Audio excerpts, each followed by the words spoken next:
So guys आज का ये वीडियो बड़ा ही इंफॉर्मेटिव और इंटरेस्टिंग होने वाला है क्योंकि आज की एडवांस इंग्लिश स्ट्रक्चर डे 111 की लेसन में यहाँ पे हम लोग कुछ नए नए सेंटेंसेस सीखने वाले हैं। गाइस स्क्रीन पे आपको सेंटेंस दिख रहा है, ये सारे सेंटेंस को ट्रांसलेट करना है ऐसे काफ़ी मुश्किल होता है, लेकिन मैं आपको एक एडवांस स्ट्रक्चर बता दूंगा, उसके जरिए इस तरह का सेंटेंस ट्रांसलेट करने में कोई प्रॉब्लम नहीं होगा।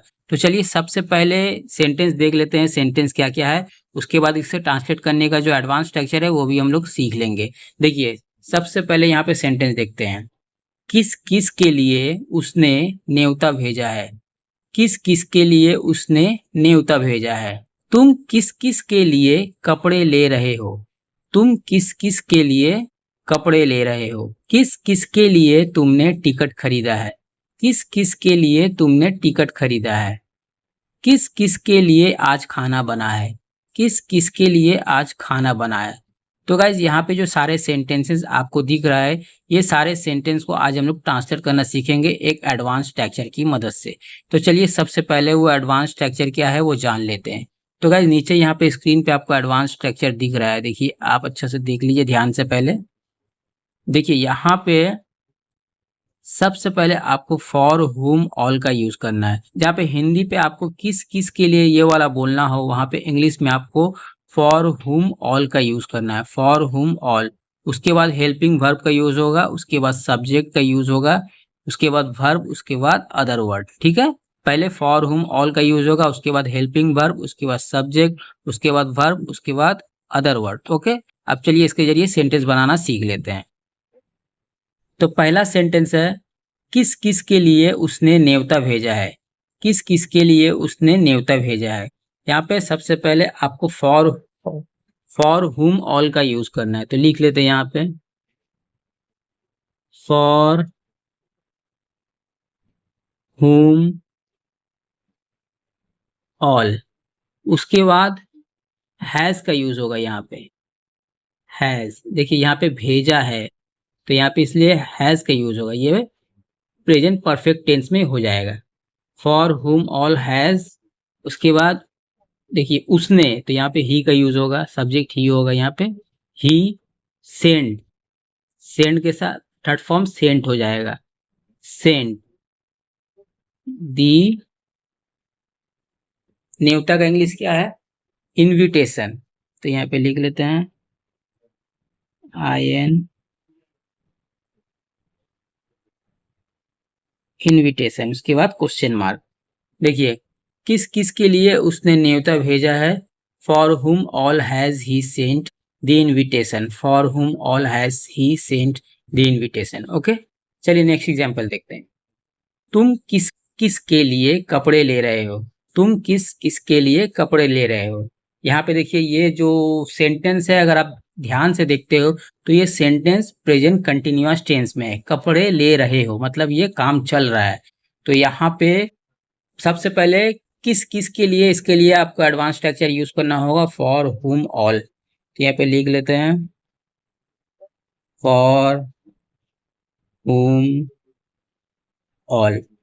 उसके बाद यहाँ पे आर का यूज होगा क्योंकि ये प्रेजेंट कंटिन्यूअस टेंस में, इसलिए यहाँ पे हेल्पिंग वर्ब आर आएगा।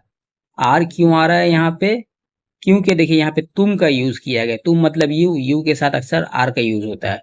उसके बाद सब्जेक्ट यहाँ पे यू का यूज होगा। उसके बाद कपड़े ले रहे हो मतलब खरीद रहे हो, तो यहाँ पे खरीदने का इंग्लिश क्या है, बाइंग। बाय, उसके साथ ING जुड़ेगा क्योंकि ये प्रेजेंट कंटिन्यूअस टेंस है। बाइंग, क्या क्या खरीद रहे हो, कपड़े। कपड़े का इंग्लिश क्या है, क्लोथ्स। CLOTHES, clothes. बहुत सारे कपड़े इसलिए क्लोथ्स, एस जुड़ा है यहाँ पे। तुम किस किस के लिए कपड़े ले रहे हो। For whom all are you buying clothes. For whom all are you buying clothes. Okay, चलिए नेक्स्ट एग्जांपल देखते हैं। किस किस के लिए तुमने टिकट खरीदा है। किस किस के लिए तुमने टिकट खरीदा है। तो यहाँ पे सबसे पहले वही यूज होगा फॉर हुम ऑल, लिख लेते हैं फॉर हुम ऑल। उसके बाद देखिए ये ध्यान से देखिए ये कौन सा टेंस में है, किस किस के लिए तुमने टिकट खरीदा है। तो यहाँ पे ये प्रेजेंट परफेक्ट टेंस में है। तो यहाँ पे क्या यूज होगा, यहाँ पे हैव का यूज होगा कि तुमने, तो तुम के बाद मतलब जब सब्जेक्ट ये रहेगा, यू रहेगा, तो वहां पे हैव का यूज होगा। For whom all have, have उसके बाद यू, सब्जेक्ट आएगा यू। उसके बाद देखिए टिकट खरीदा है, तो खरीदने का इंग्लिश क्या कहा मैंने, बाय, लेकिन यहाँ पे बाय की थर्ड फॉर्म क्या है, बॉट, यहाँ पे बॉट का यूज हो जाएगा, BOUGHT, bought. For whom all have you bought, क्या क्या खरीदा है, टिकट, तो टिकट का यहाँ पे इंग्लिश टिकट ही होता है, टिकट। उसके बाद क्वेश्चन मार्क।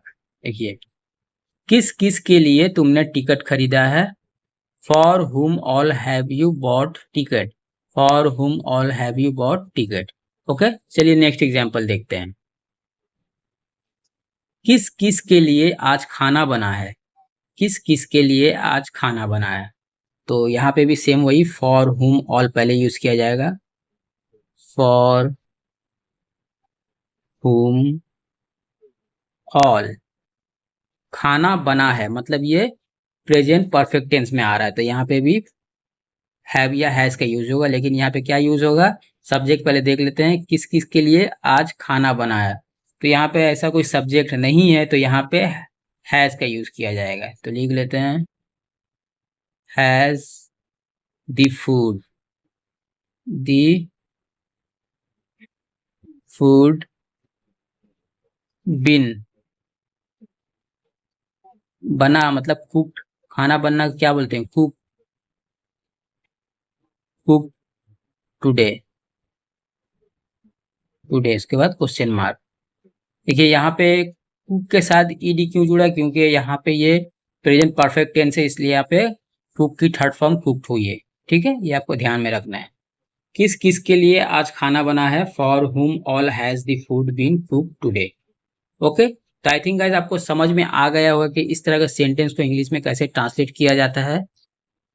तो गाइस मिलते हैं किसी और नए से एडवांस इंग्लिश स्ट्रक्चर के साथ, तब तक के लिए अलविदा।